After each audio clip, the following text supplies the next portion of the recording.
practically, people will accept AI as fully intelligent systems, as full as intelligent human beings.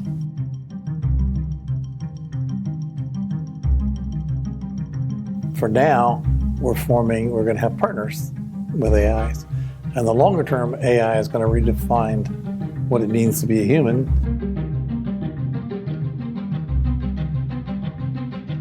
We're going to have to think about what does it mean for us to be interacting with AI, and then from having AI that may be effectively much smarter than humans, how do we handle that situation?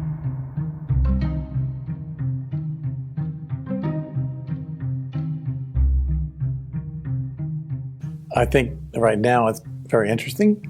We're the beginning of humans partnering with AI in the sharing of work.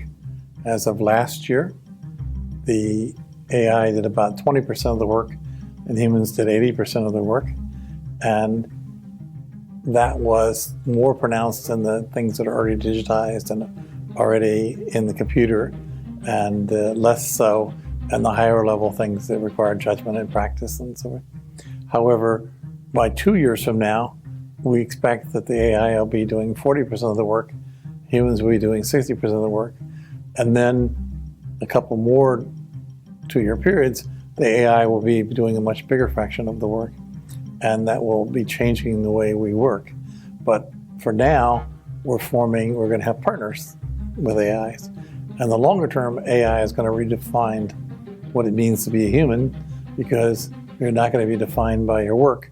You're going to be defined by your social interactions and by the creativity and other things you do in your life. In the short run, we're partnering humans with AI.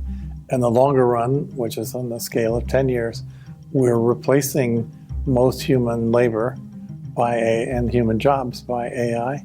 And we're making it so essentially the AI is operating our economy, our life, and our culture, and the humans are in there taking advantage of the situation. I think what we will see is not only is AI able to do jobs much more cost effectively with much more attention and around the clock than human beings can do, but it can do many of the things much more safely, either by not putting a human at risk, or an example of self-driving cars, the AI will drive and prove to be order of magnitude or maybe 2 orders of magnitude safer drivers than human beings. And then in fact, humans won't be allowed to drive because they represent a hazard to others compared to the AI drivers.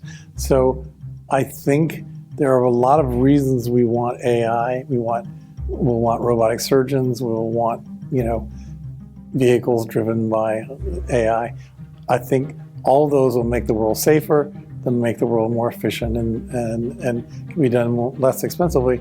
You can have fewer cars in a city because you just call up your DD and it drives in and picks you up, and there's no driver, and it's just there and takes you where you want to go. And so all of those things are a benefit, but all of those disturb the way human society now works, because though we like those benefits, those were services provided by other humans, and that was their job. Now they're going to have to do other things or have other parts of their life they're living. I think there's many issues for humans. We are becoming much more technically capable.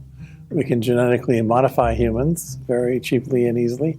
So we can be changing people to be resistant to disease, to be smarter and prettier and more athletic and many things, right? That's a big change. We also will be competing with AI, right, for many things. And so the human race faces a lot of challenges that are partly human ethics and partly interaction of humans and machines ethics.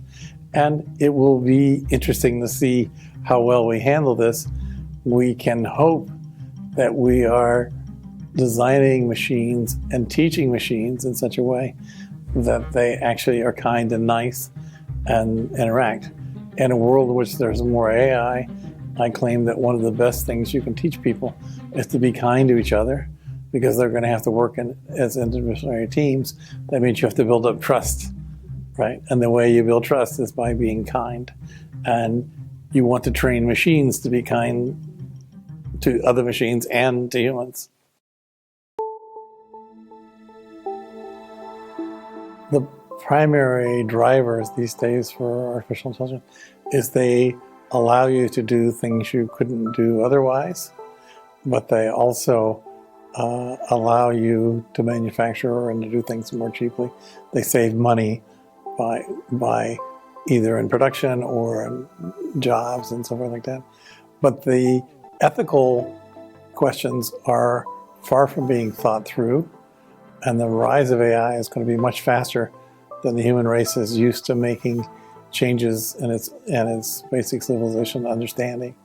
And so it means that some care is going to be needed, that we're going to have to think about what does it mean for us to be interacting with AI, removing people from everyday work and having AI do it, and then from having AI that may be effectively much smarter than humans. How do we handle that situation? That's a difficult forward task. AI machines, right now, almost everything they learn is from human behavior. So they copy humans. I believe if your goal was to make an AI that was more human than a human, you could do that. You could have them watch every movie, that ever made by humans, read every book, listen to every phone conversation that was ever made, see everything a human's ever done, and then copy that. And they could do that perfectly. And they would get the good with the bad, right? And so the AI are learning from the examples provided by humans. So if humans have bad traits, the AI will pick up those bad traits, unless it's smart enough to go through and figure out how to get rid of bad traits and save only the good ones. The question is, what will the AI learn? Because eventually AI is controlling everything, even though the leaders might think they're controlling the AI. Eventually the AI controls everything. So you hope the AI has been taught to be kind and to do the right things and so forth. But it's a sort of something that we are unlikely to escape from. It's likely that humans are very interested in having AI come and make their lives better. And it's very likely the AI will develop and become more important and more powerful and more essential to our lives.